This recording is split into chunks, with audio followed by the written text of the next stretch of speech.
anniversaire. C'est pas celui de ta mère. C'est dire anniversaire.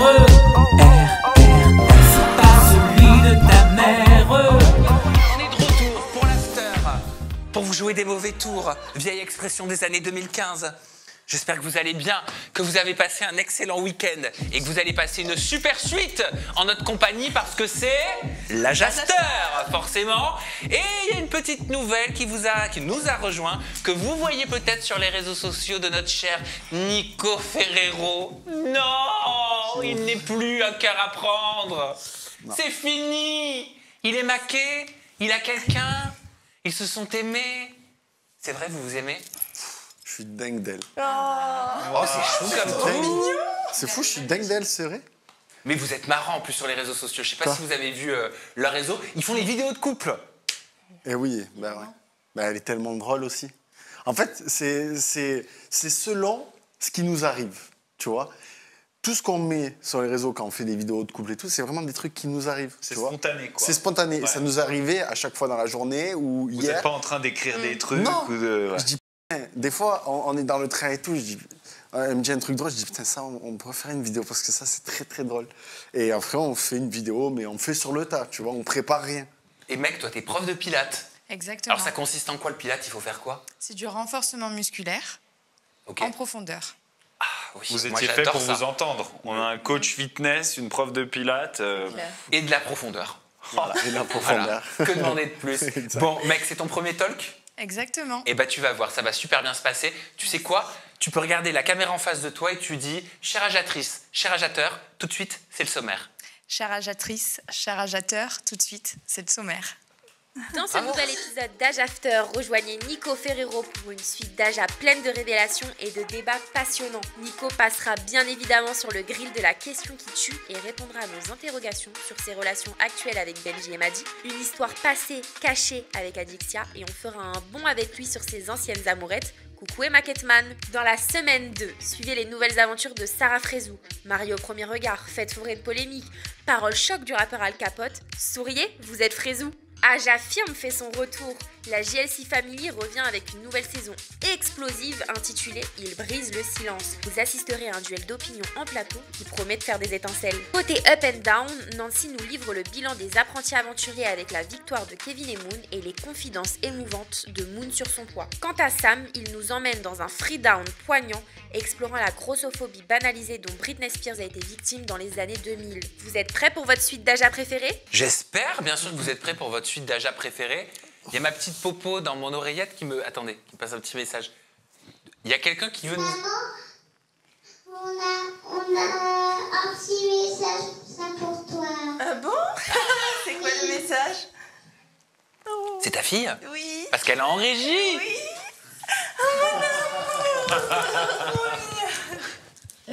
Mon bébé. C'est quoi ce bon?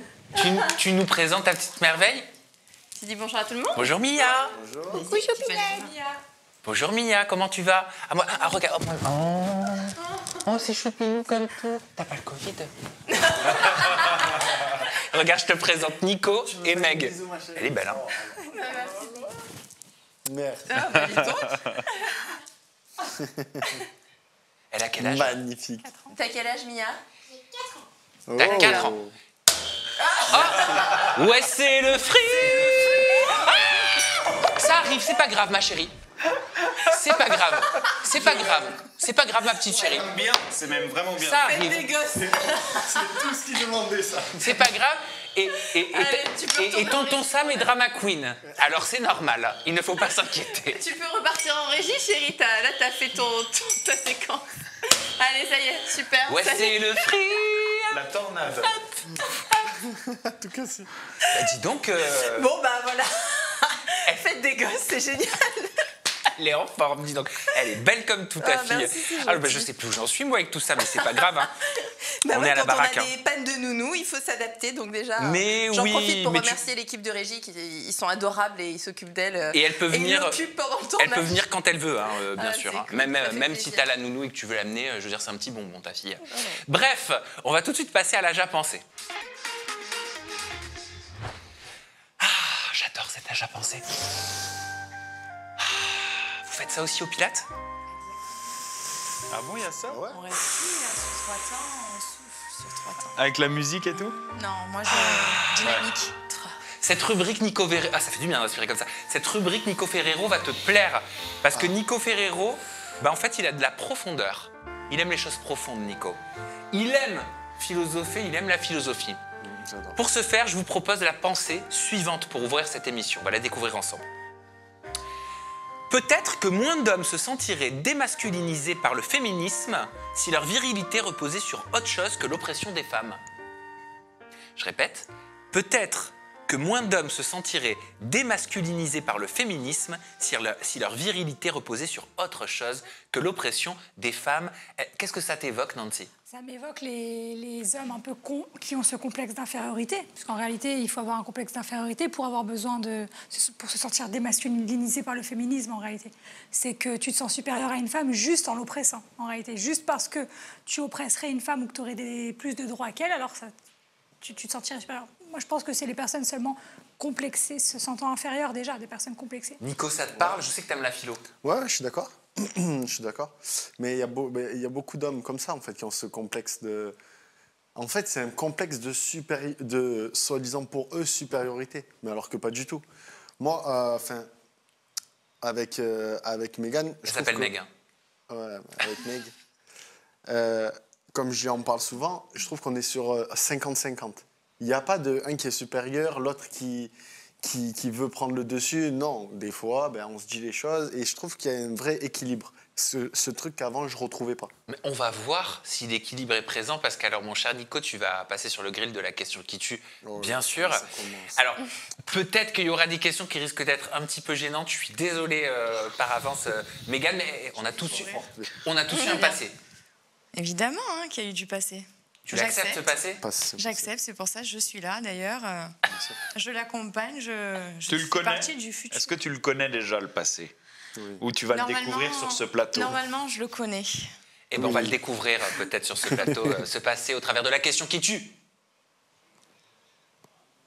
Question qui tue, question qui tue. Nico, on t'a connu au départ au travers de ton amitié avec Benji Samat. Hein. Vous étiez inséparables tous les deux et pourtant, te concernant, Benji a dit la chose suivante.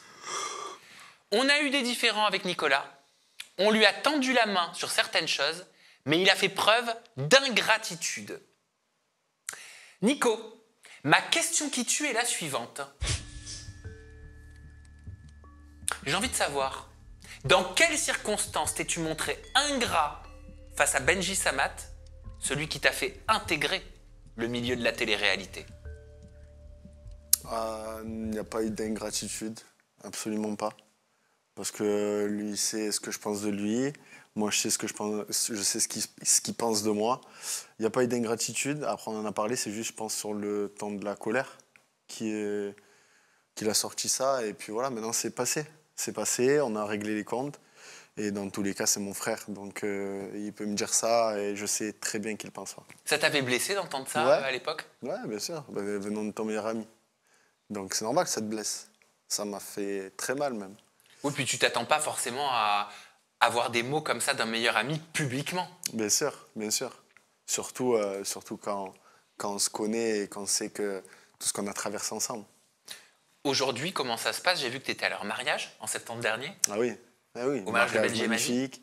Mariage magnifique, on s'est régalé. Franchement, il y a rien. Et puis, je te dis pas ça pour te dire, vas-y, c'est un peu hypocrite, tu vois. Non, c'est vraiment, avec Benji, là, cet été, il va revenir, on va passer l'été ensemble. C'est comme ça. Tu connais, toi, Mégane, un petit peu les amis de Benji? Tu les as tous rencontrés? Oui, je les ai quasiment tous rencontrés. Il me manque que Benji, qui nous a d'ailleurs invités à venir chez lui. Ouais. À Dubaï? À Dubaï. Mais tu dis qu'il a dit ça sur le ton de la colère, mais elle provenait de quoi, cette colère? En fait, c'était parce qu'ils avaient une application de sport et que moi, je me lançais dans le sport, donc il y avait eu un malentendu. C'est juste ça. Qui pensaient que je voulais faire comme Benji. T'es pas dans l'appli, toi? Non. C'est que lui et Flo, c'est ça? Ouais, Flo André. Pas du tout. Flo André. Donc voilà. Eh ben merci, Nico, pour cette réponse à ma question. Jennifer, c'est à toi. Je te confie notre Nico Ferrero. Exact. Fais-toi plaisir, mais pas trop, il y a sa meuf. Je fais attention. Nico, on t'a connu au départ au travers de ton amitié. Non, c'est pas celle-là. Il y a quelques temps, Aquababe avait partagé une story sur Instagram où il affirmait ceci. Est-ce que tu es prêt, hein? Adixia et Nico Ferrero ont passé le week-end à l'hôtel Renaissance à Aix-en-Provence. Encore Aquababe. Nico, la question qui tue est la suivante. Quelles sont les folies qui se sont passées entre Adixia et toi dans cet hôtel à Aix-en-Provence? Oh, j'aime pas faire ça en présence de sa chérie. Mais s'en fout. Mais je sais, là, je peux donner la réponse. Bah vas-y, mais on adore. Elle va répondre, attends, laisse-la répondre. Non, je suis au courant de ce qui s'est passé avec Adixia et c'est son passé. Voilà. Après, je sais pas ce qu'il y a eu. Qu'est-ce qui s'est passé avec Adixia, Mégane?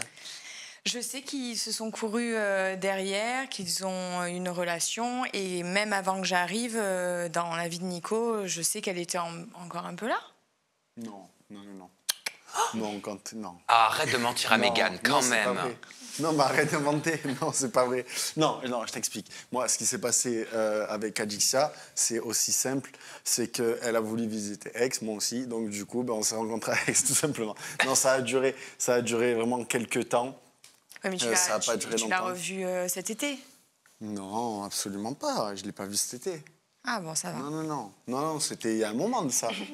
Je sais pas quand c'était. Non, c'était il y a un moment. Non, c'est pas vrai. Non, c'était il y a un moment de ça. Et du coup, voilà. Mais comme elle habitait du coup en Belgique ou à Lille, je me rappelle plus. Moi, j'étais à Marseille. C'était trop compliqué. C'était une galère. Donc, d'un commun accord, on a dit bon, on va éviter ces relations à distance. C'est fou qu'elle veuille tant à être en Belgique. Je veux dire, la Belgique, c'est quand même un sacré pays de merde. Non, pas du tout, je rêve de visiter la Belgique, on embrasse nos amis belges. C'est une blague, mais ce que je veux dire, c'est encore le problème avec Simon Ferro. Ouais. Puisque Simon, c'est que vraiment, lui, venant du sud de la France, était habitué d'une part à sa région, etc. Et vraiment pouvait pas vivre en Belgique. Et c'est vraiment ce qui semblait avoir été hyper dur pour lui, c'est de devoir s'installer en Belgique, de devoir s'adapter au climat belge, de devoir vivre dans ce pays de la Belgique et tout. Et c'est ça qui les a fait se séparer. Et encore une fois, tu vois, genre, c'est une histoire d'amour qui passe à la trappe pour Adixia à cause de la Belgique. Ah mais on sait pas s'il y avait de l'amour. Pardon mec, mais le passé c'est le passé. C'est pas moi qui le dis, c'est Tal. Ouais, c'est Tal, c'est pas. Ouais, il y avait de l'amour? Non, il y avait pas d'amour. Non, il y avait pas d'amour. Il y avait de la tension, mais c'était pas de l'amour. Pas la tension, mais de la tension. De la tension. De la tension. Ah, de la tension physique, quoi, tu vois. C'était physique, mais non, il y avait pas d'amour. Mais je respecte énormément Adixia. Oui, vous avez des bons termes, enfin vous êtes en bon terme, bien sûr, de bonnes relations. Bien sûr. Ok. T'es pas jalouse, Meg? Non, je suis pas une fille jalouse et encore moins avec le passé qu'il a eu, avec la télé, avec il faut pas, là, avec ses relations, j'ai plutôt pas intérêt. Et toi, Nico, t'es jaloux? Mais je croyais que j'étais pas jaloux, mais oui, je suis jaloux en fait. Et Avant elle, je croyais que j'étais pas jaloux, mais non, je suis jaloux. J'ai une autre question pour revenir à la publication d'Aquababe. Quand cette photo est sortie et qu'on a vu que tu étais avec Adixia à l'hôtel, ça t'a dérangé? Ça vous a dérangé que ça soit affiché sur... Après, de toute façon, on le savait. Tu vois, tu vas à l'hôtel, un hôtel à Aix, l'hôtel où il y a tout le monde. Les gens me connaissent aussi dans le sud de la France. Et la connaissent à elle aussi, tu vois, elle passe pas inaperçue. Donc, bien sûr, en plus, on arrive, c'est une soirée universitaire. Il n'y avait que des jeunes. Ah ouais. Donc, on a dit, bon, on sait le truc qui va suivre. Mais tranquille, c'est la vie. Ça vous a pas dérangé, quoi? Non. Bah merci d'avoir répondu à la question de Avec Jen. plaisir. Bastos, c'est à toi. À mon tour de poser ma question qui tue. Oh, il n'a rien préparé, c'est comme ça. Non, mais je l'ai lu, c'est okay. Bon. Ma question qui tue. On t'a connu dans Les Princes de l'amour, avec ton couple avec Emma Cateman. Tu sais que Emma Cateman, elle a toujours aujourd'hui beaucoup d'histoires. Elle était même sur ce plateau il n'y a pas très longtemps. Elle a des relations extrêmement toxiques. Et elle accuse un petit peu tous ces mecs, tous ces derniers mecs, d'être des mecs toxiques. Alors, est-ce que tu peux nous dire, toi, est-ce que tu penses que tous ces mecs sont toxiques et qu'elle n'a vraiment pas eu de chance? Ou est-ce que tu penses qu'en fait, la toxicité, elle vient un peu d'elle? Alors, j'aime pas ce mot toxique parce que c'est...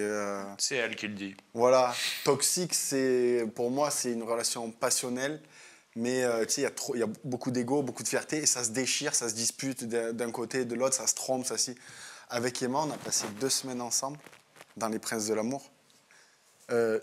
Et donc, du coup, je peux pas te dire je me suis attaché à elle ou quoi que ce soit, parce que non, C'est pas vraiment vrai. une Comme histoire de elle, tournage. Voilà, c'est une histoire de tournage, c'était sa première télé aussi. Moi, c'était ma première télé aussi.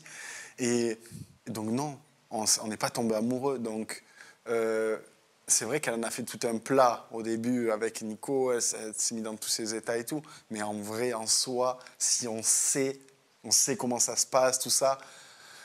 Elle en a rajouté. Quoi. Oui, il y a beaucoup de rajouts. Elle en a rajouté comme une toxic girl. Oui, il y avait beaucoup de rajouts. Donc, Mais tu sais pas, ça se fait, elle était véritablement profondément amoureuse de lui. Regarde, peut-être que tu es tombée amoureuse de lui, Meg, en un coup d'œil. mais, Moi, oui, coup de foudre. Bah oui. voilà. Ah bah voilà. En combien de temps 2 semaines, pareil. Même un peu moins qu'Emma. Ah ouais. Bah tu vois, Ouais. bah voilà. Donc Non, tu peux mais je suis comprendre d'accord. peut-être. Oui, bien sûr, Emma. Moi, je la suis en fait sur les réseaux sans savoir qu'elle était avec Nico. Et la dernière fois, elle a parlé de ses relations. Donc, évidemment, il y a eu de la rétro sur votre émission. Et je pense que quand on est dans ces émissions-là, je ne sais pas, j'ai jamais fait ça, mais je pense qu'on est dans un milieu où, enfermé avec les caméras, les sentiments doivent se multiplier, et je pense que ça peut jouer sur plein de choses, et même on peut ne pas se reconnaître. Et alors toi, mec, t'es tombée amoureuse au premier regard. Moi, je suis tombée amoureuse virtuellement, j'ai envie de dire. Ah bon? Ça a été sur les réseaux sociaux par un ami qu'on a en commun. À force de voir Nico, sans savoir qui c'était, qu'est-ce qu'il avait fait, j'ai fait mon FBI. Et je suis tombée dessus en me disant plusieurs fois qu'est-ce qu'il est beau ce garçon. Et voilà. Tu sentais qu'il était aussi beau de l'intérieur? C'est pas ce que je me suis dit en premier. J'ai vraiment craqué sur quelque chose de physique. Je suis honnête, quelque chose de physique. Et puis ensuite, on s'est vu très rapidement dans un cours de sport. Et là, l'image de la télé-réalité a été vraiment faussée par ce qu'on m'a dit. Je me suis dit, mais il est incroyable. Et là, oui, coup de cœur. Donc un vrai coup de cœur. Merci Bastos pour ta question.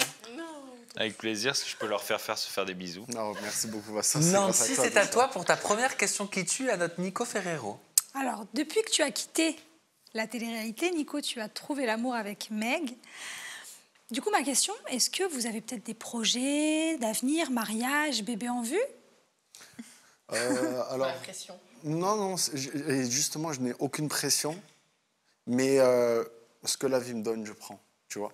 C'est-à-dire que on se protège pas, on va dire la vérité.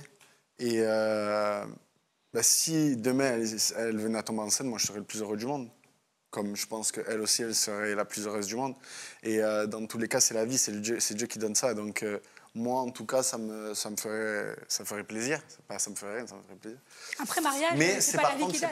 Mariage, oui. c'est à vous de l'organiser si c'est un projet. Ouais, bien sûr. Mais ça, après, ça passe après, pour moi, ça passe en second, le mariage. Et donc voilà, quoi, c'est la vie. Donc du coup, on laisse faire et on va voir. Donc c'est sérieux. Ah oui, Quand on décide de ne pas se protéger, c'est déjà faire quelque chose, tu vois ce que je veux dire. Voilà. Ça veut dire... C'est faire confiance aussi. Bien sûr, c'est la confiance aussi, exactement. Mais ça veut dire que vous avez la volonté alors de devenir parent.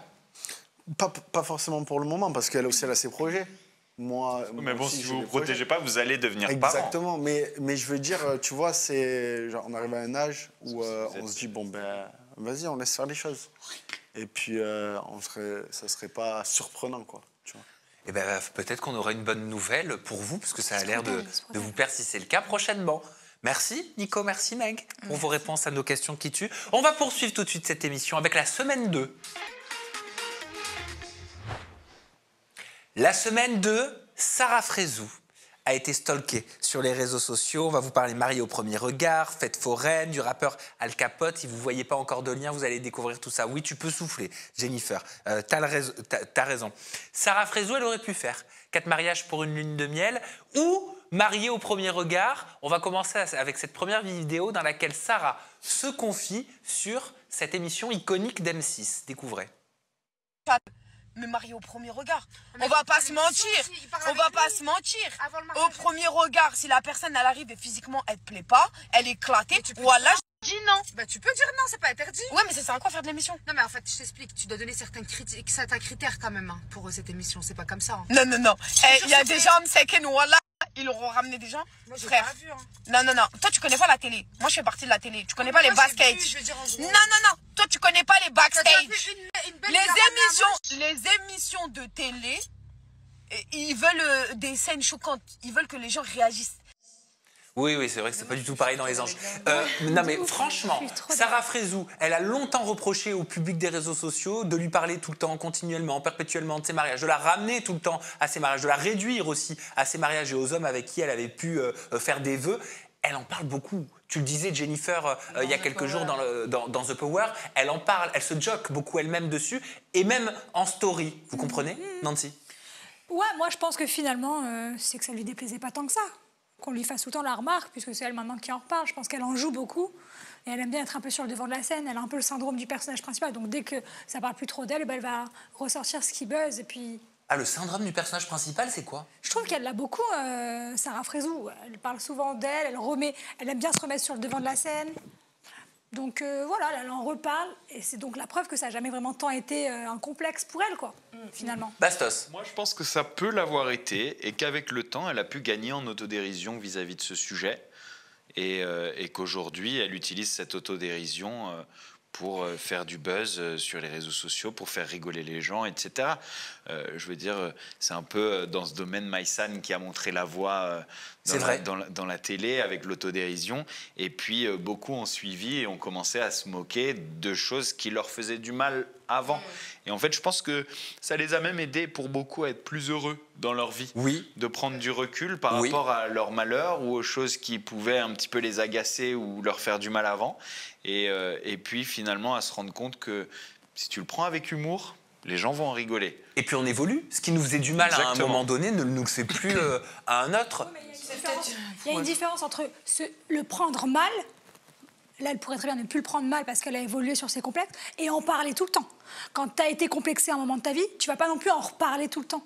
Tu vois, le fait qu'elle a appris à accepter ça et même à parler de façon banalisée de ses mariages, moi je trouve qu'il n'y a rien de problématique à se être mariée plusieurs fois. C'est comme si elle était sortie. Son branding un je peu pense humoristique. Que, c'est un petit peu maintenant c'est un petit peu son truc, et puis moi je pense jamais qu'elle a été, je vois pas en quoi est-ce qu'on peut être complexé de s'être mariée plusieurs fois. Elle s'est mariée, d'autres sont sortis avec autant de personnes, elle a juste voulu aller au bout des choses. Moi je vois rien de problématique à ça, et je pense même qu'elle-même elle est totalement tranquille avec ça, elle n'est pas complexée de ça, et donc voilà, elle en reparle. Complètement. Autre actu concernant Sarah Frézou, elle était à l'inauguration de l'ouverture de la Foire du Trône. Alors ça, c'est une vidéo qui a tourné sur les réseaux sociaux. Si je vous dis Tagada, le Tagada, moi ça s'appelait comme ça à Montpellier, dans le sud de la France. Il y avait un manège, ça a peut-être des noms différents en fonction des villes. Moi c'était le Tagada, ça s'appelle le Tagada. C'est le syndrome du personnage principal. Toujours elle se montre, elle veut se faire voir. Mais, c'est son personnage aussi. Elle a beaucoup tourné parce que justement les internautes lui reprochent d'avoir voulu trop en faire. Certains disent elle veut se lever dedans pour montrer qu'elle a minci. D'autres qui disent elle regarde mal Miss France, F. Gilles, parce que c'est vrai qu'il y a 3 Miss qui sont à côté d'elle. F. Gilles, Indira Ampio et Clémence Bottineau. Et toi, tu reviens sur ce syndrome du personnage principal. Ouais. On va peut-être la revoir, on va la louper, la vidéo. Qu'est-ce que tu vois, toi, là-dessus? J'ai vu que les gens parlent beaucoup de... Elle veut se montrer, elle veut montrer comment elle a perdu du poids. Moi, je pense que généralement, on a toujours vu Sarah Frézou vouloir se montrer. Elle a toujours voulu se montrer. Donc, je pense que c'est surtout... Elle sait qu'elle va être filmée puisqu'elle est à côté d'autres personnes célèbres. Elle aussi, c'est une personnalité publique. Donc, elle surjoue un peu. Mais moi, je pense, en fait, juste, elle s'éclate. Comme je voyais les meufs et les mecs à l'époque aller à la fête foraine et essayer de se lever dans une attraction. Il ne faut pas oublier quand même que c'est le but de l'attraction. C'est d'essayer de se lever, c'est de tomber, c'est de rigoler. Pourquoi il y a les Miss France avec? Ça va pas, la DA, il y a un problème. C'est vrai qu'elles étaient... Mais il y a un contraste. Non, mais il y a un contraste de comportement qui est... En fait, ça aurait pu être drôle que ce soit... que tout le monde fasse la même chose, en fait, que tout le monde délire et qu'on se dise, le but du jeu, c'est de se lever. Je pense pas qu'ils auraient mis dans cette position les Miss France au risque qu'elles tombent, qu'elles se ridiculisent, elles ont quand même une posture à tenir. C'était le jour de l'inauguration de la fête du trône. De mettre d'autres influenceurs comme Sarah Frézou autour d'elle, ça aurait été peut-être fun. Mais là, qu'elle soit la seule à avoir ce comportement, c'est hyper gênant, quoi, vraiment. Mais vous trouvez qu'elle la regarde mal, F. Gilles? Non, par contre, là, ils abusent. Non. Nico. Non, je trouve qu'elle a essayé de faire Le clown. Ouais, tu vois, d'essayer de se lever ou quoi. Non, mais même pas Elle est souvent vouloir comme se ça. montrer ou quoi. Juste, elle rigole avec sa pote à côté. Ah oui. Ouais. Voilà. Moi, Ouais, je moi, trouve je qu'on s'acharne un peu là pour le Je coup. trouve, avec Sarah Frézou. Mais en fait, Sarah Frézou, je pense que malgré elle, il y a, elle a une image de personnage cocasse. C'est-à-dire que malgré elle, mais oui, les gens aiment rire d'elle. Non, mais il faut se dire les choses. Parce qu'elle ne va pas toujours utiliser les bons mots, parce qu'elle va faire des fautes d'orthographe, on en avait parlé. Alors, c'est pas risible, après, on peut le prendre avec du second degré. 2 fois par Aussi, an. parce qu'elle s'est mariée plusieurs fois, parce que sur les réseaux sociaux, quand elle s'énerve, les gens aiment bien. Non, mais c'est vrai. Il y a un truc avec le personnage Sarah Frézou, les gens aiment bien, on aime bien. Authentique. Elle est authentique. Mais c'est vrai. Moi, je la trouve pas très authentique. Ah, Moi, je la mais- trouve pas très authentique. Elle change en fonction d'avec qui elle est tout le temps. Je la trouve pas très authentique. Juste sa façon de parler, tu vois. Par contre, moi, je la trouve très forte mentalement.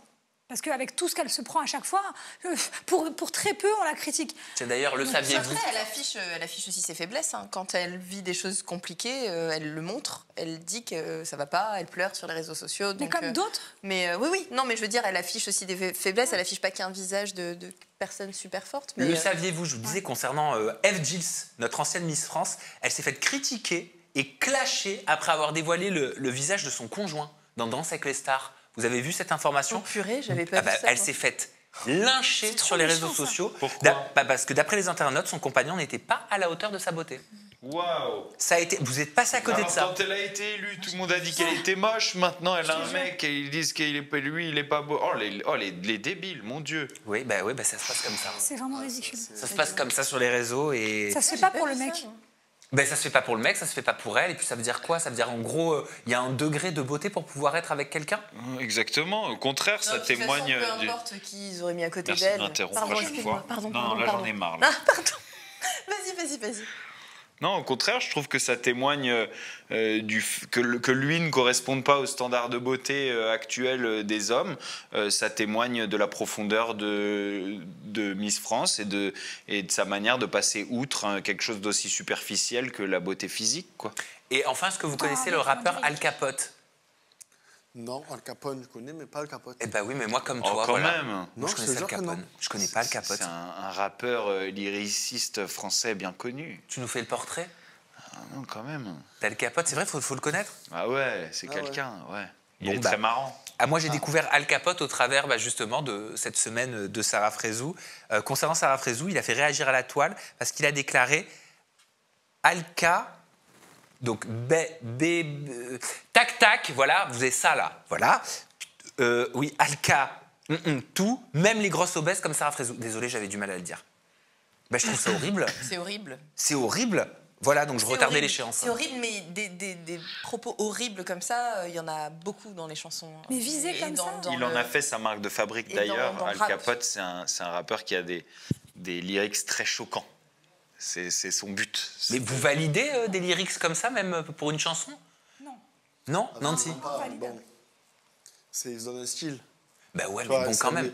Il se donne un style et en fait, au final, il va parler des gens qui ont du buzz pour que lui, il puisse avoir du buzz. Ouais, mais je suis désolé, la grossophobie n'est pas un style. Ah ben non, C'est mais vrai. bien sûr. Mais moi, Ouais, je mais trouve ça alors, très petit, tu mais- peux les énumérer, hein, Ah oui. les propos problématiques d'Al Ah oui. Capote, tu les as tous. Oui, il n'y a pas que lui, exactement. Ouais, mais lui, c'est un plein. champion du monde quand même. C'est un champion du monde.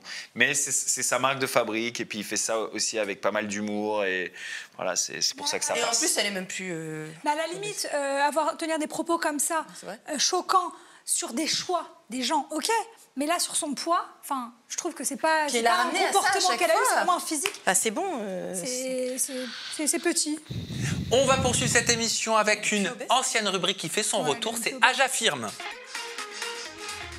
On va tout de suite évoquer la GLC Family nouvelle saison. Il brise le silence. Vous allez assister à un véritable duel d'opinion entre Bastos et Jennifer. C'est vous au travers des commentaires et c'est nous, c'est vous Nico Ferrero, c'est toi Meg, c'est toi Nancy et moi qui allons décider qui de Jennifer ou de Bastos remporte ce duel d'opinion.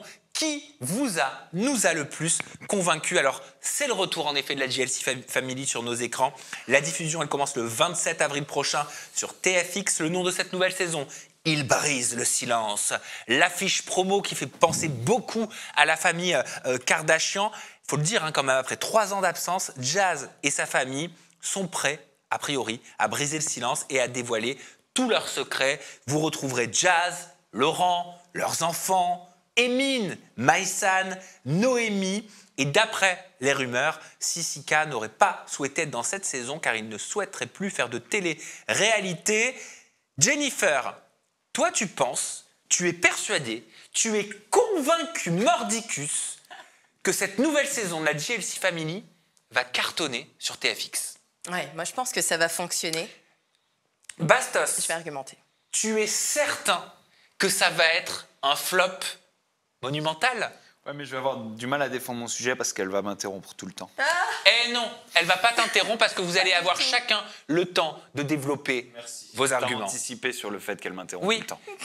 Alors, qui souhaite commencer? J'ai pas envie de choisir. Honneur à Bastos, vas-y. Bah non, vas-y, comme ça tu pourras pas m'interrompre. Allez quand ce Meg, sera à moi c'est de toi qui parler. décides, qui commence? Honneur aux filles. Ah, eh bien, pas de problème. Alors, pour plusieurs raisons, moi je pense que cette saison va cartonner.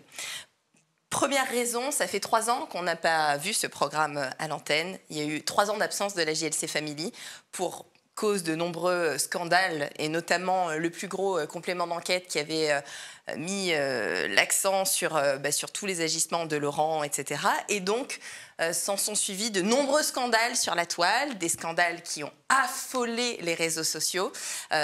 Pour les citer, il y avait eu l'abandon du chien, il y a eu le décès du père de Laurent, il y a eu le bébé de Jazz London, dont on n'était pas sûr que Laurent soit le père, il y a eu des annonces de divorce. Et ils en jouent. Ils jouent de tout ça sur l'affiche, ils brisent le silence, ils reviennent et ils vont révéler des choses. Donc quand on joue sur les révélations, sur les scandales, ça, ce sont les ingrédients qui font fonctionner des émissions de télé-réalité telles que la JLC Family. Je pense aussi qu'ils ont changé des ingrédients, que ces 3 ans de recul ont permis à la production de se poser aussi certaines questions, parce que les audiences ont été fluctuantes sur les dernières années, sur les dernières saisons. Il y a eu une saison 3 qui a assez bien fonctionné, et puis ça a un peu baissé à la saison 4, la saison 5 c'est un petit peu remonté. Donc en fait, il y a quand même eu des variations, et ces 3 ans d'absence ont sans doute permis à la production de se poser les bonnes questions et de se dire quels ingrédients on va pouvoir ajouter dans cette nouvelle saison de la JLC Family. Et parmi les ingrédients, je pense, et on a pu le voir avec certaines vidéos qui ont été diffusées sur les réseaux sociaux, on voit qu'il y a une grosse présence de l'équipe de tournage. Il y a eu un TikTok, je ne sais pas si vous l'avez vu, Oui. où Jazz danse avec les équipes de tournage, etc.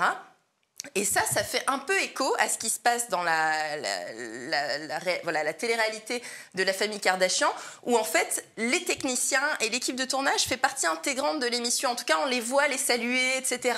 Donc peut-être qu'il y aura un traitement qui sera un petit peu différent, parce que ça, c'est tout nouveau, ça s'est jamais vu. Et quand j'ai vu ce TikTok, moi, ça m'a interpellée. Je sens que c'est une info là que tu nous donnes. Moi, c'est ce que j'ai ressenti en voyant ça. Parce que je me suis dit, j'ai même reconnu certaines personnes qui sont dessus, et je me suis dit, tiens, c'est marrant qu'on montre des techniciens. D'ailleurs, c'est très sympa, je trouve ça assez sympa. Ils ont suivi cette trend et tout ça. Après, moi, je suis pas une fan absolue de la JLC Family, de ce programme, mais je trouve qu'il y a quand même énormément d'ingrédients qui nous laissent à penser que cette saison va fonctionner. Tu as terminé? Oui. Tu as terminé, très bien. On va écouter Bastos. On va à présent écouter Bastos. Sache que tu n'as plus le droit de parler dorénavant. Oui, tu peux pas le couper. Tu ne peux pas le couper, je suis garant de ça. Merci Sam. Voilà, Bastos, Si tu c'est pouvais à l'être toi. pour la suite aussi après. ça La va. voix est libre. Jamais il me coupe, jamais. La voix est libre. Tu peux déployer ton laïus, c'est comme ça qu'on dit? Alors moi ça va être moins long, mais j'ai peur que la JLC Family, et quand je dis j'ai peur, c'est sincère, parce que c'est des gens que personnellement j'apprécie. Autant Jazz que Laurent, que Maïsan, que Emin, même s'il ne m'apprécie pas en retour. C'est des gens que j'apprécie, et j'aurais bien aimé qu'ils soient toujours aussi à la mode qu'ils pouvaient l'être il y a quelques années. J'ai peur qu'ils ne suscitent plus le même engouement, que beaucoup de gens qui faisaient partie de leur audience soient un peu passés à autre chose après les années, et que du coup ils aient du mal à retrouver le succès d'antan.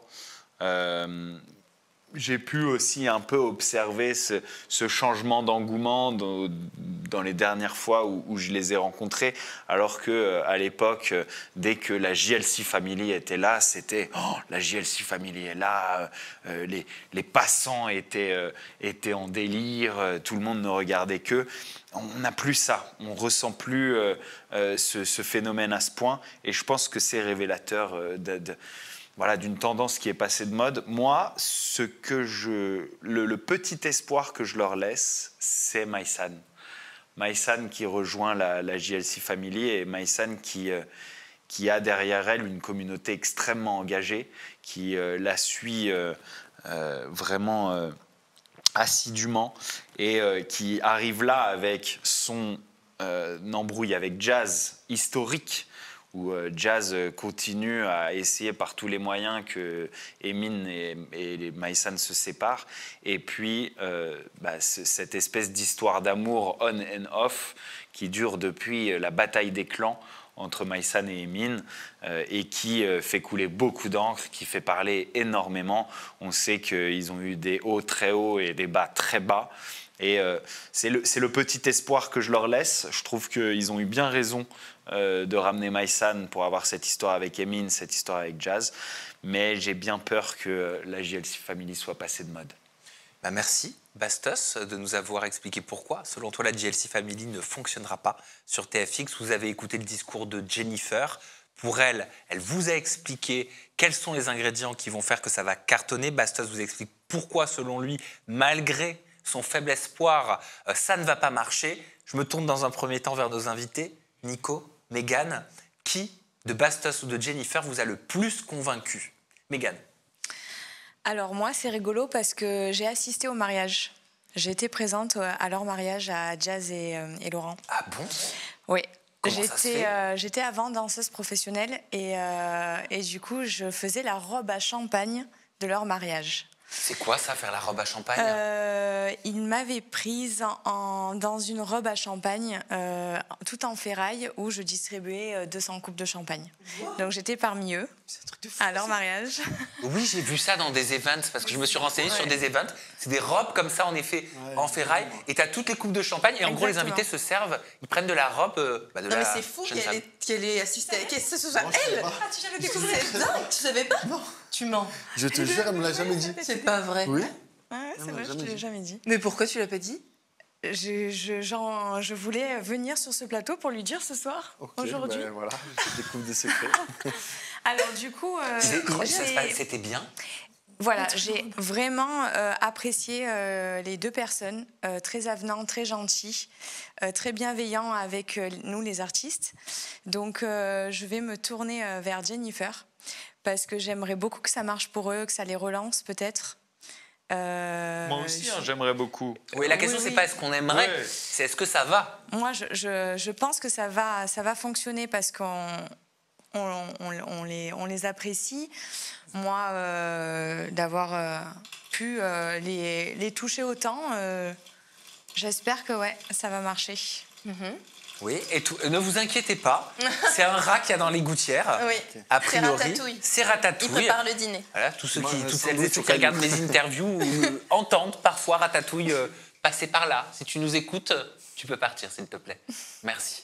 Nico, qui t'a le plus convaincu, Jennifer ou Bastos? Bastos, il y a de bons arguments, mais allez, je vais quand même suivre Jennifer, parce qu'en fait, comme tu disais, il brise le silence. Quand tu t'es pertinent comme ça dans un titre, c'est que en fait, tu te dis mais ils vont tout dévoiler. Donc quand tu sais que tu vas tout savoir, eh ben tu veux regarder. Tu vois, c'est un teasing de tout ça.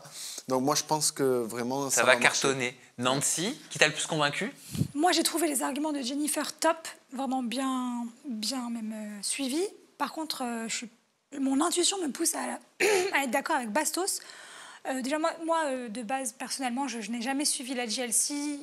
Tout ce qui est émission où il n'y a pas d'épreuve, où c'est juste pour te raconter ta vie et te voir vivre, ça ne m'a jamais vraiment intéressée. Et je pense qu'on est dans une ère 2025 où ça commence à moins intéresser aussi les gens. C'est le vide. Parce qu'il y a un peu rien qui se passe par des petites histoires. À la limite, dans les émissions où il y a des épreuves, bon, les gens aventuriers, ils aiment bien un peu, ils se sentent plus challengés.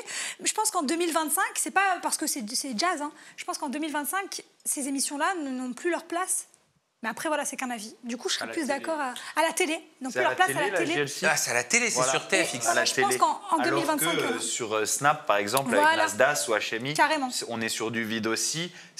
En fait, Il y a un problème de forme et de, Non, mais et de temps. Et sur Snap, c'est plus naturel, tu sens que c'est pas monté, donc c'est pour ça que les gens suivent, parce que tu racontes ta vie.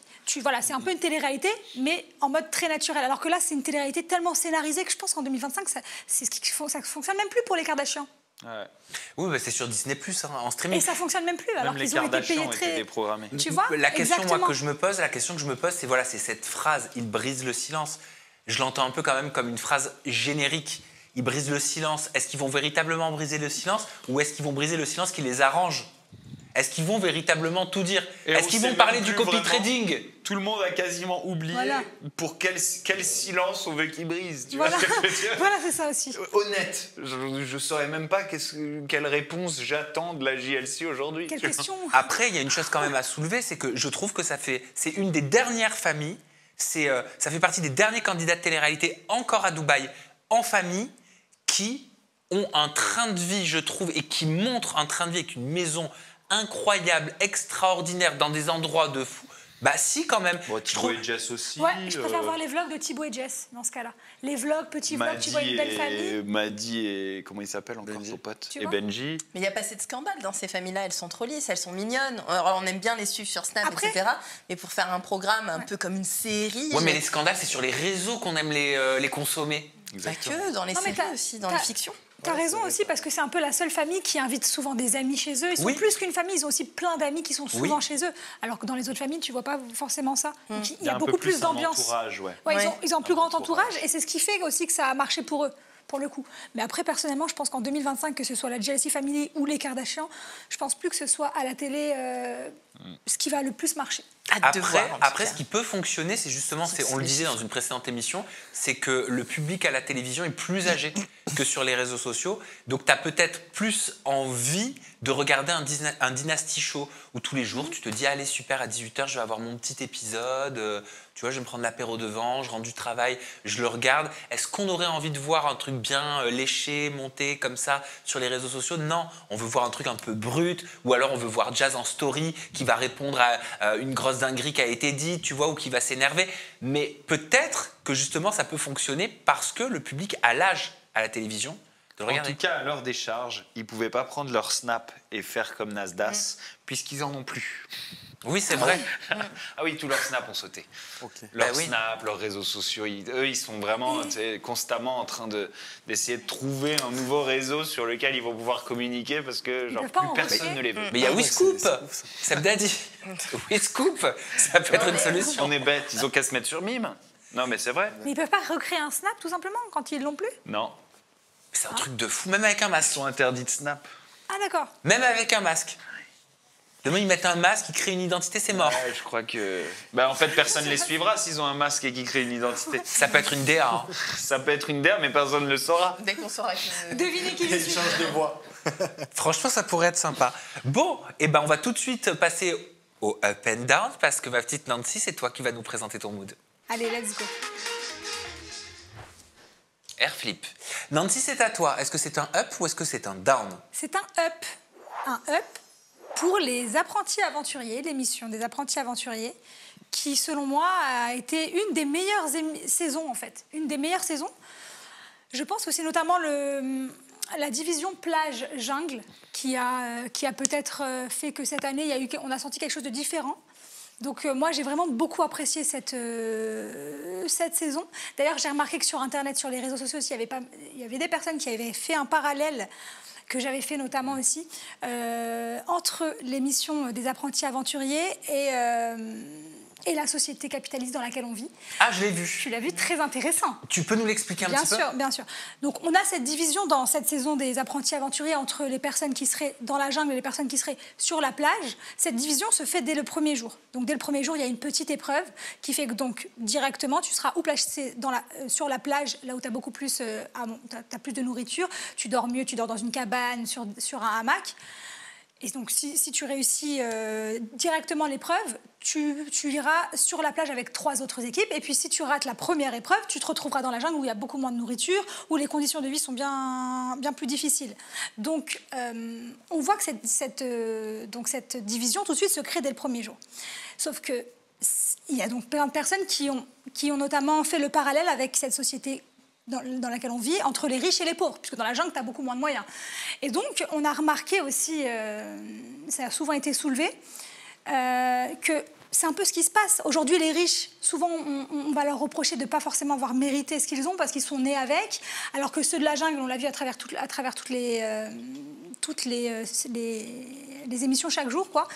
On voyait que les personnes de la jungle, finalement, parce que dès la première épreuve, avaient été placées dans la jungle, avaient des conditions, finalement, c'était beaucoup plus difficile pour elles de réussir les épreuves, contrairement aux personnes de la jungle, aux personnes de la plage, donc les riches, puisqu'elles avaient des conditions bien plus difficiles. Donc ça mettait en avant que les privilèges permettent d'avoir encore plus de privilèges. Et que c'est les privilèges qui ont été donnés dès la première journée qui, finalement, ont permis aux personnes riches, si tu veux, privilégiées de la plage, de rester plus longtemps. Donc en gros, je te le fais, je fais l'allégorie, tu me dis si je vois juste. En gros, si tu grandis en HLM, tu as moins de chances d'avoir une vie de château plus tard, vulgairement parlant. C'est ça que tu es en train de dire. C'est un peu ce qui a été soulevé. C'est un peu ce qui a été soulevé.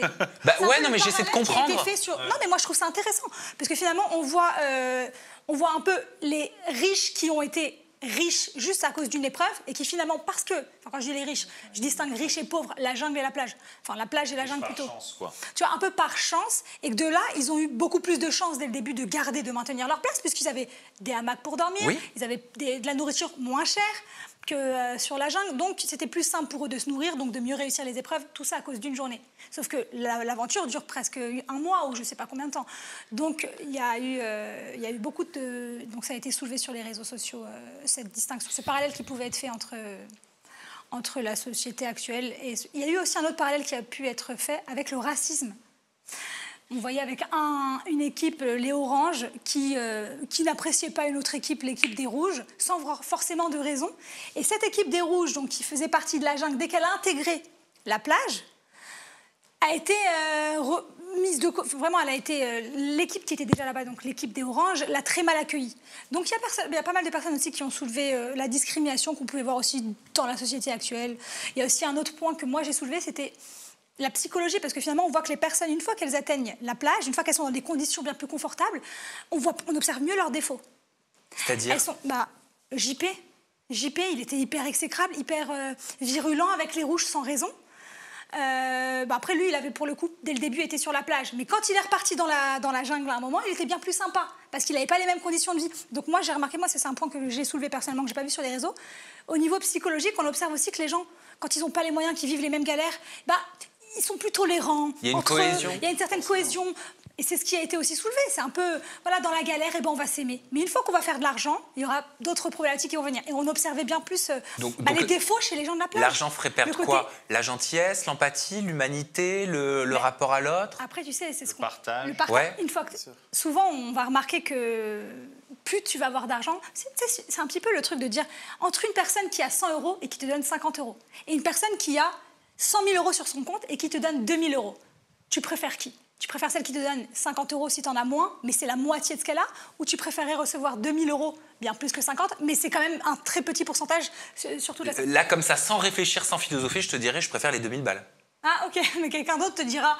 Il y a d'autres personnes qui pourraient te dire, je préfère les 50 € parce que la personne m'a donné la moitié de ce qu'elle avait, tu vois. Sauf que finalement, ce qui est aussi intéressant, et ça rejoint ce que tu venais de dire, c'est qu'on remarque souvent que ces mêmes personnes-là, qui avaient 100 € et qui te donnaient 50, une fois qu'elles auront 100 000 €, elles te donneront peut-être même encore que 50. Les gens, quand ils deviennent riches, ils ne sont peut-être pas aussi généreux. Peut-être que tu es généreux parce que tu n'as pas beaucoup. Peut-être qu'une fois que tu auras de l'argent, on verra ton côté radin. Parce que tu n'avais pas les moyens d'être... Tu vois, tu avais tellement peu que tu disais autant le dépenser. Tu vois, une fois que tu as de l'argent, souvent... après, là, je fais le parallèle avec l'argent, mais c'est pareil pour tout. Une fois que tu commences à avoir une compétence, c'est là qu'on va voir finalement tes vrais vices, tes vrais travers. Mais ce qui est intéressant dans tout ce que tu nous racontes, c'est qu'en fait, pour toi, les apprentis aventuriers, c'est une allégorie de notre société. Bien sûr, mais avec les privilèges, avec les différences... J'ai pas compris sur le côté racisme, parce que les rouges, ils a appartiennent à quelle minorité autre que des gens qui cassent les couilles en off aux gens et qui se retournent tout le monde contre eux systématiquement? Je sais pas pour le off, mais pour le coup, ce qui a été soulevé sur les réseaux, c'était le point du racisme, c'est que les rouges faisaient partie de la jungle. Donc quand je te Ah, faisais ok, la distinction d'accord. pauvres, riches, donc quand Mais par ils sont contre, arrivés... ils sont pas du tout une minorité de quoi que ce soit. Non, C'est une discrimination, discrimination sociale que du racisme. Voilà. Ouais. C'est pour ça que j'ai voulu dire discrimination. Sur les réseaux, on parlait de racisme, mais tu voyais bien qu'il y Mais avait... à plusieurs moments, tu t'as dit, il y a quelqu'un qui s'est retourné contre les rouges sans raison, contre Oui, les rouges sans JP. raison. Ouais. Bah, en tout cas, est-ce ce qu'ils nous qu'il y a montraient, c'était vraiment sans pas de raison. raison ou est-ce qu'il y en a en fait? Tu Ah vois ce voilà, que je veux dire? et nous, ce qu'on voit d'un point de vue extérieur, moi, Ouais. je suis pas en off, on voit qu'il n'y a pas vraiment de raison. Le mec arrive, est hyper sympa, il fait tout pour se faire apprécier de ces oranges-là, qui ne les apprécient pas, et qui finalement finissent par les apprécier une fois qu'ils voient que ils ont quand même un peu trop forcé à se faire aimer, donc il n'y a peut-être pas de raison qu'on ne vous apprécie pas. Et la victoire de Moon et Kevin Gage, comment tu l'analyses? Parce que j'aime bien ta perception. Est-ce que là aussi il y a une allégorie, il y a une métaphore, il y a quelque chose à comprendre? C'est que moi je trouve que dans toutes les émissions du genre Koh-Lanta ou Les Apprentis, je trouve que le karma ou Dieu, ou appelez ça comme vous voulez, ça existe. On le voit tellement bien dans ce genre d'émission, et c'est toujours les personnes... Moi je trouve c'est l'équipe la plus méritante. C'est la seule équipe qui est restée dans la jungle tout le long de l'aventure. Elle est partie à la plage juste au moment où ils étaient obligés de partir à la plage. Donc c'est vraiment l'équipe qui a le plus finalement vécu dans les pires conditions.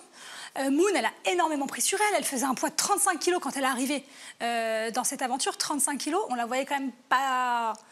Apparemment, c'était assez frêle. Apparemment, sa santé ne présentait pas de danger. C'est pour ça qu'ils l'ont laissé, donc que la production l'a laissé quand même faire cette aventure. Mais je trouve que c'était très mérité parce qu'elle a énormément pris sur elle. On la voyait à plusieurs reprises dire de Kevin que voilà, il fallait aller dans son sens. Sinon, il pouvait râler. Moi, je le trouve très sympa, Kevin, mais ça se voit qu'il a un petit caractère parfois un peu... il extériorise alors qu'elle est du genre à intérioriser. Donc, on a senti tout le long qu'elle a tellement pris sur elle. Et puis, même les personnes, même les deux autres équipes, c'est la première fois qu'on voit des équipes être si fières qu'une autre équipe gagne. Ils ont senti que finalement, elle était tellement méritante. On s'attendait tellement pas à ce qu'elle gagne. Mais il gagne quoi? 10 000 euros, je pense. 10 000 euros? Bah, c'est ce qu'ils répétaient pendant l'émission, donc 10 000 euros. C'est ça. À partager en deux, hein, ils ont 5 000 chacun. C'est un peu comme Marvin sur le ring. Autant faire question pour un champion. Hein. C'est ça. C'est dur. Hein. Franchement, tu galères un peu moins. Alors déjà, bravo, Nancy, parce que hyper intéressant. Vraiment. J'ai vu Bastos faire un petit peu la moue quand tu parlais de Kevin Gage. Ouais, il y a des petits moments où, bon, en les connaissant, ces gens, tu vois, tu peux avoir des choses à redire, mais elle écoute ton analyse. Mais J'aime après, bien. moi, Kevin Gage, je trouve que c'est un personnage sympa. Très sympa, qui met de l'ambiance et tout. D'ailleurs, même elle, on l'a vu dans une vidéo dire qu'à la base, elle était faible physiquement. Elle avait vécu 2 ans de maladie une fois qu'elle a commencé à faire cette aventure Moon et que c'était pour elle une sorte de challenge. C'est pour ça que je suis très contente qu'elle ait gagné. Parce que je pense que c'était nécessaire pour elle. Elle a dit que jamais de sa vie, elle aurait pu s'imaginer dans ce genre d'aventure. Elle qui n'est ni aventurière, elle qui a peur des bêtes, elle qui a jeté un jour un aspirateur par la fenêtre juste parce qu'il y avait une araignée dedans.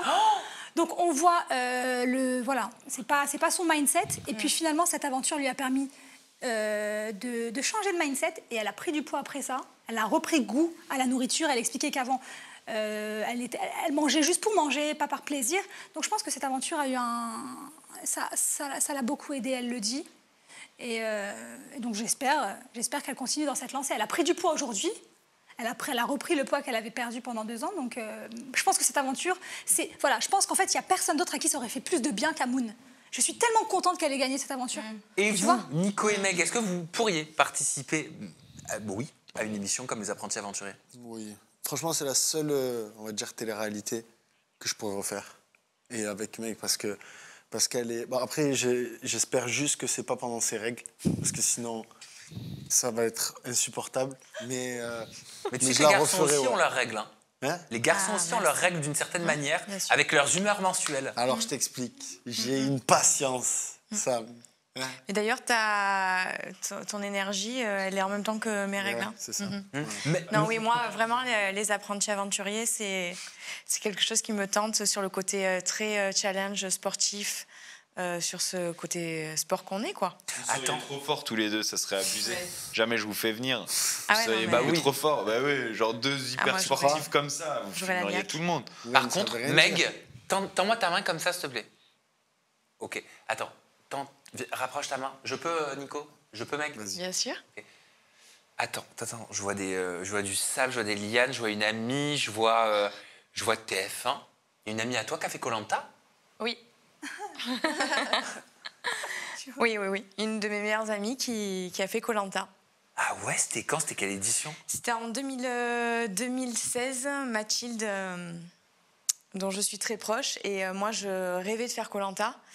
Et en fait, elle m'a dit, ma biche, le fait que tu sois amie avec moi, comme on ne peut pas divulguer les secrets de l'émission, tu ne pourras pas participer finalement, puisqu'on va croire que je t'ai tout répété et tu ne peux pas partir. Ah, ça, je savais pas. C'est-à-dire qu'ils ne castent pas des amis. elle C'est m'a pas tout comme dans les répété. autres téléréalités, alors, où tous les amis sont castés. savoir que vous êtes amis. Je suis sur ses réseaux. Ben maintenant, on le sait. Attends, mais ils vont se Non, liker. je suis sur ses réseaux et donc voilà. Et bah, en tout Donc, cas, pas si de tu fais les Koh-Lanta pour apprentis moi. aventuriers, tu pourras certainement pas faire Koh-Lanta. Encore moins, tu aurais moins de chance. Ah ben. Voilà. Mais ça pourrait être cool de vous retrouver dans les apprentis aventuriers. Grave. Merci Ouais, Nancy. c'est trop bien. Vraiment, merci. Vous êtes trop mignons, ils sont mignons comme tout. Hein. Ouais. Ils vont Trop trop bien chaud. ensemble. Merci. Ouais, franchement, vraiment. merci. Vraiment. Votre couple vous va bien. Ça fait plaisir. À moi aussi de vous partager un sujet, mais...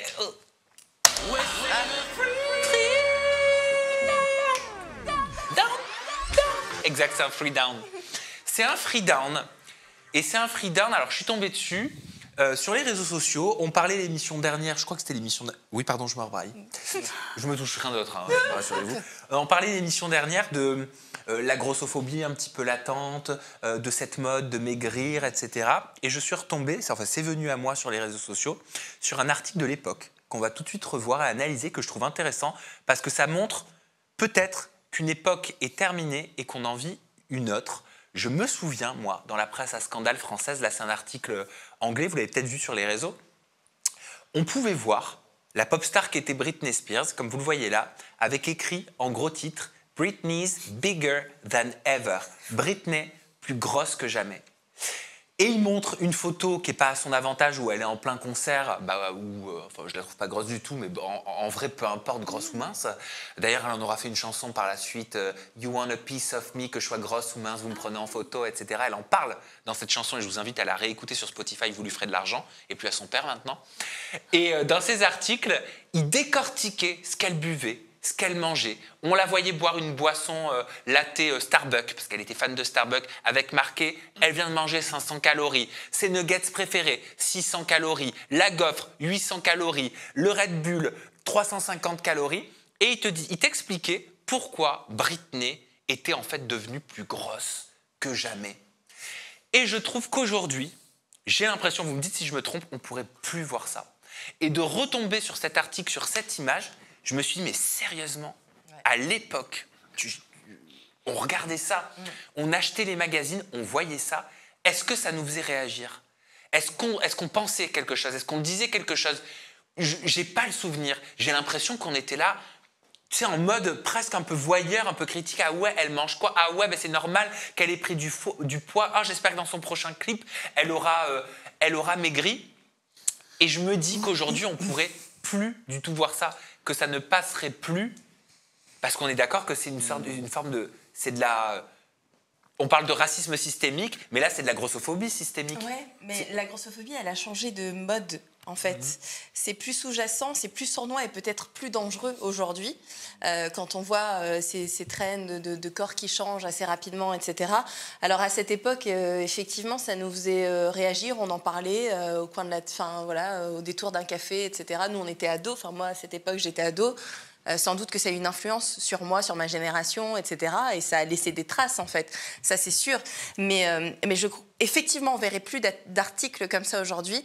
Mais je ne suis pas sûre qu'on ait libéré de la grossophobie. Je ne crois pas du tout. Et je ne suis pas sûre qu'on ait plus préservé pour autant. Je ne sais pas ce que vous en pensez. Il y a encore une semaine, un filtre TikTok grossophobe était supprimé de TikTok te montrait gros ce que ça rendait. Je veux dire, la grossophobie, elle est partout et je dirais même que justement, elle était un peu partie avec la mode des formes et qu'elle est en train de revenir. On le voit, le filtre dont tu parles. Voilà, elle est en train de revenir, cette grossophobie aujourd'hui, et il y a vraiment, à mon avis, tu vois ce que je veux dire, une scission qui est en train d'être faite entre les gens qui vont se permettre d'être extrêmement grossophobes et d'autres gens qui vont se battre contre ce genre de discrimination et ce genre de haine, parce que c'est de la haine.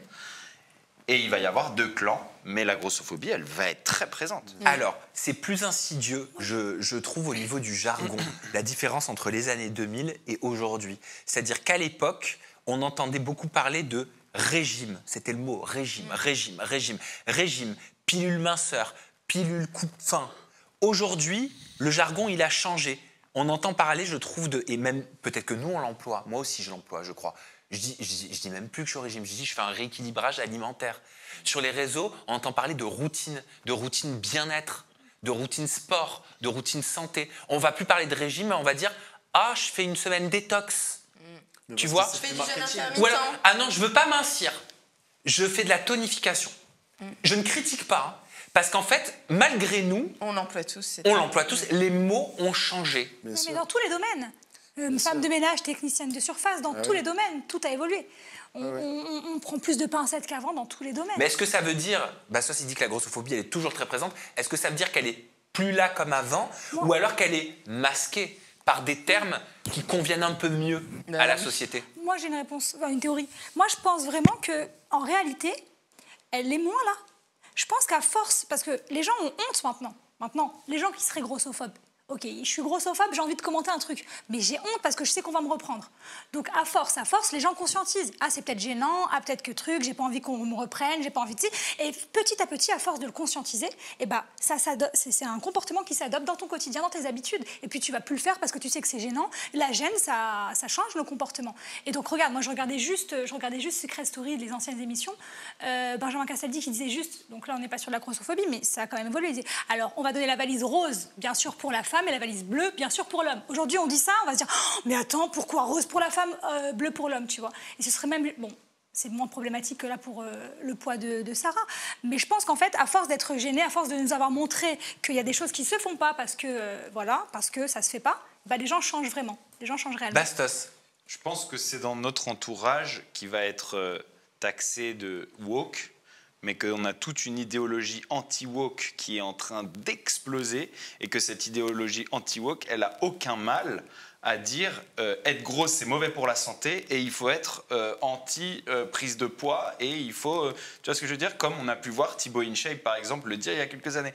Moi, j'ai travaillé dans le mannequinat pendant des années et dont à la fin des années 2000, au début des années 2010, j'ai vu la naissance des plus-size models. Qui n'existait pas avant. Plus size model, plus size models, c'est des mannequins grande taille, voilà, grosse taille, je sais pas si on... plus size, voilà. Et cette plus size, cette division du mannequinat est aujourd'hui de nouveau un petit peu en perte de vitesse avec l'évolution des tendances. Tu vois ce que je veux dire? Et moi, je pense que justement, en ce moment, on va assister à une recrudescence de cette grossophobie qui, peut-être, fera un peu plus attention aux termes employés, mais qui va être de retour en force avec la croissance de l'idéologie anti-woke. Et vous, Nico, Meg, vous êtes tes profs de pilates, tes coachs sportifs, Nico. Qu'est-ce que ça vous évoque, tu vois, ces articles, ces mots, ce jargon qui change? On parle plus de régime, on parle de détox, on parle plus de minceur, on parle de tonification. Ça, c'est vrai, le vocabulaire aujourd'hui, il a changé. Comme dit Nancy, on ne dit plus femme de ménage, dit technicienne de surface, tout ça.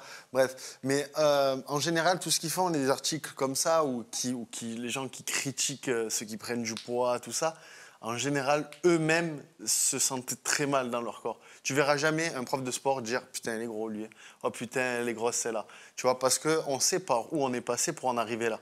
Donc, tu vois, ceux qui écrivent cet article-là, j'en suis sûr qu'ils mangent des donuts et qu'ils boivent du coca tous les jours. Il devait avoir les doigts gras. À 10 heures, voilà, exactement. Donc voilà. Thibaut InShape, excuse-moi, mais il a eu des propos qui flirtaient avec la grossophobie et on peut pas dire que c'est un mec qui est mal dans sa peau.